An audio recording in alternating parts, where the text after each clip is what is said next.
Welcome to another Down the Rabbit Hole video. In this video, I want to explain why I am jealous of modern dragons in movies. As a big Dungeons & Dragons player, I remember thinking to myself, oh man, the dragon is like half of the title, and there's no real good representation of dragons. But today, man, the present audience gets to see dragons in full glory the way they were kind of always intended. I mean, going back to old stories of lore of yore with like St. George slaying the dragon and all that kind of stuff, we have in our collective consciousness the idea of what a dragon is, how it would move, what it would be like. And modern audiences, they get tons of dragons that way. I mean, the big one, obviously, the most well-known recently has got to be the various dragons showing up in Game of Thrones, but it ain't just that show. You've also got the fell beast that you see in Lord of the Rings, or Smaug as well in the Hobbit follow-up. You really have dragons the way I guess we've always sort of thought they would be. And there's even a dragon in one of the Harry Potter films. So nowadays, audiences can just see dragons as, I guess, we all collectively thought. But if you're my age, especially if you're a Dungeons & Dragons player, you know that that has not always been true. And it's important to note that dragons have got an important position in various cultures, both Eastern and Western, for centuries. Like, think of the people of Wales. They have a dragon right on their flag. And I remember many times seeing and hearing of old sea maps that would say, you know, anything on the edge of the known realm, beyond there, here be dragons. So dragons are very important, not just for a Dungeons & Dragons player, but lots of people from different walks of life. So my guess is, as someone who came to Dungeons & Dragons in the very early 80s, when I was looking at all the books and the calendars and all the different source material that we had at our disposal, you see dragons being depicted and you think, oh man, yes, of course, the dragon of our imagination and our childhood stories. Here they are now represented with stats and an ability to either talk to or fight against. And a lot of the Dungeons & Dragons artists of the period would really paint these incredible images of these big, strong, majestic beasts, and the power and the range and the kind of idea you get from the movement, the musculature, how these dragons, these fictional creatures, were depicted in all of these different pieces of artwork for Dungeons & Dragons specifically. Probably drawn from other paintings and artworks for earlier works, probably a lot of Lord of the Rings stuff from, you know, decades before. But I remember just thinking to myself, just look at these dragons, look at all these amazing things, this feeling of dynamic power and this regal creature that I've already painted in my mind how this thing would behave, what it would sound like, how it would move. It's this incredible thing, but you're sitting there knowing full well whatever you have in your imagination, you're never going to see that depicted on screen. Like, this is not something, the images that you're seeing in these paintings, they're not just going to leap from there onto the screen without maybe being a cartoon. And in fact, the earliest versions that were kind of decent for dragons were actually cartoons themselves. I remember, you know, hearing Puff the Magic Dragon and all that kind of stuff and seeing little depictions like that and just thinking, man, that's a dragon. But I'm thinking like the big things from this series of, you know, the Dragon Riders of Pern. There was a friend of mine who was reading those books religiously, and I'd see the covers and I'd be like, yeah, that's a dragon. That's, again, like what we're seeing in D&D. That's the creature, this big, massive monster that we're going to be taking on. And again, I just knew, I thought to myself, okay, you're just never going to see that again, except as a cartoon form. That's not going to work on screen, and boy was I right. Among the earliest memories I have of seeing something dragon-like on screen was The Wonderful World of the Brothers Grimm, which is an old 60s movie. Not the more recent one with, the Terry Gilliam one with Heath Ledger. Not that one. The Wonderful World of the Brothers Grimm. There was a very choppy, stop-motion-y dragon creature in that, which is also a big plastic background prop in some shots. That's kind of more what my generation grew up knowing as dragons. Another one being, there's a dragon in the Ray Harryhausen film, The Seventh Voyage of Sinbad, does some fighting. It's a stop-motion creature. It's not seen through much of the film. This is like, we're talking, the only way you could show these creatures was very briefly and largely as stop-motion special effects. Not very good. There was another really obscure film, Q, the Winged Serpent, which was kind of more puppet-like, but it's cringy. I mean, these are what dragons were when I was a kid. I think Q stood for Quetzalcoatl, however you pronounce it. You can really see this is just some plasticine doll hanging on wires. God-awful stuff.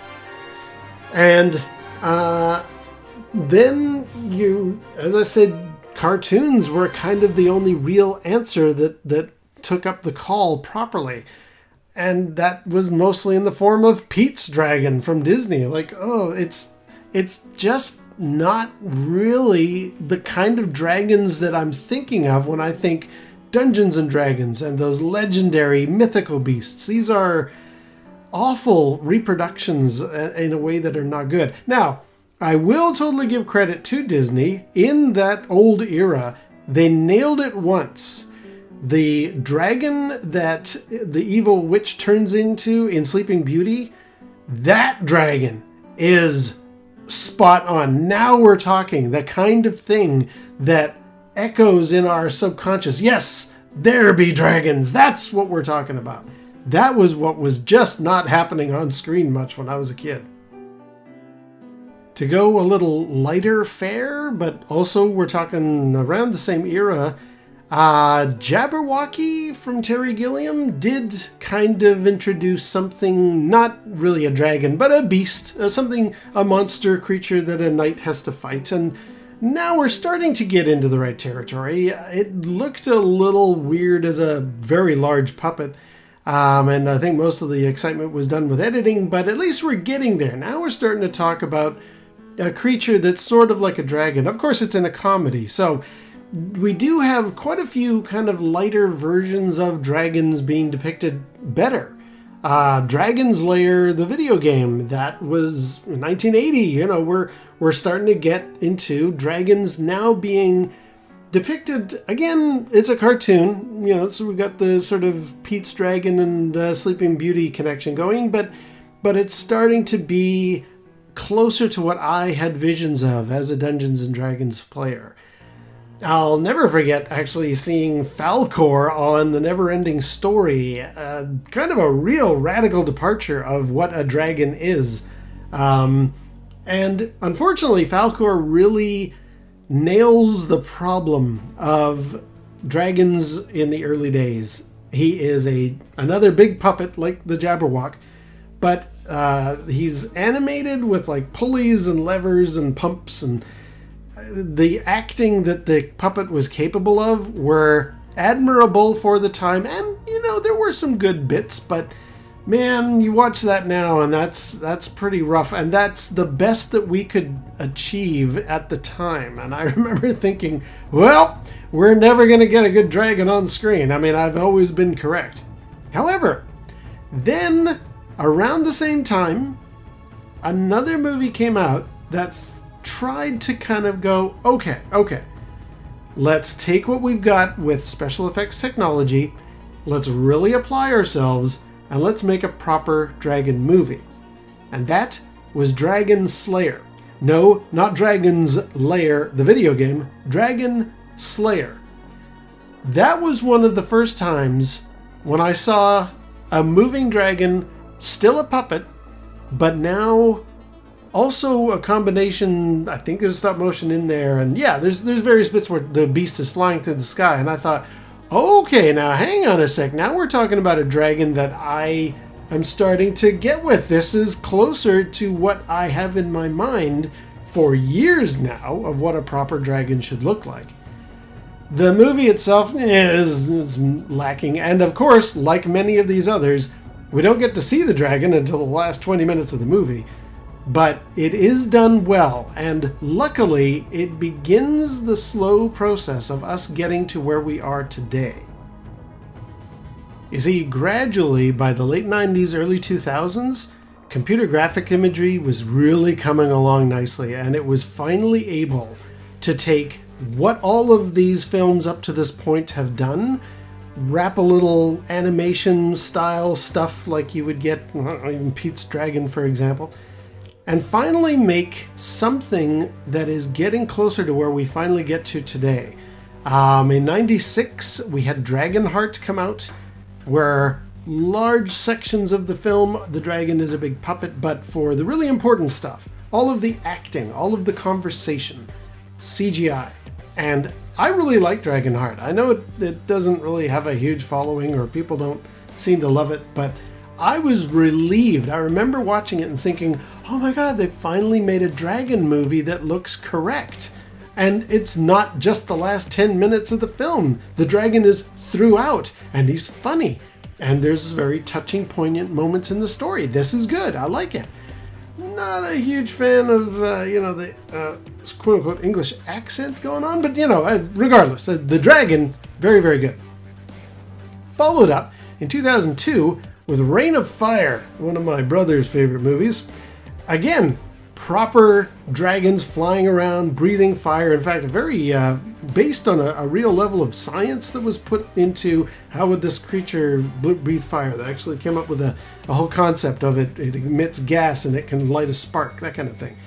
And again, big threatening creatures running around throughout the film and flying and doing the bit that makes a dragon a dragon. Love that. I mean, the movie has got its problems, but as far as the actual dragon depiction, I was finally thinking to myself, oh my god, we're here. We don't have to deal with what had been up to that point, either stop motion roughness or the kind of thing, you know how like a puppeteer has to stick his arm up inside of the creature, and that's great for moving the mouth and maybe the eyes and stuff, but you always notice that the creature can definitely can crane its neck to the left, no problem, but if it has to crane its neck to the right, the little puppeteer inside, his arm's going to get broken or bent, so you didn't get that. Or maybe you'd get a few dragons where they're being suspended in some other way, but I was so, really glad when in the late 90s, early 2000s, CGI dragons really started to become a thing, because now we can get, as I mentioned at the top of this video, the Harry Potter type dragon, the fell beast, all those glorious dragons you see in Game of Thrones. Just absolutely fantastic. Now we have dragons worthy of the name, and as a Dungeons & Dragons player, I am very happy that that is the reality we live in now, and that's why I say in this video, I'm jealous of modern day movie dragons. Until next time, we'll see you down the rabbit hole.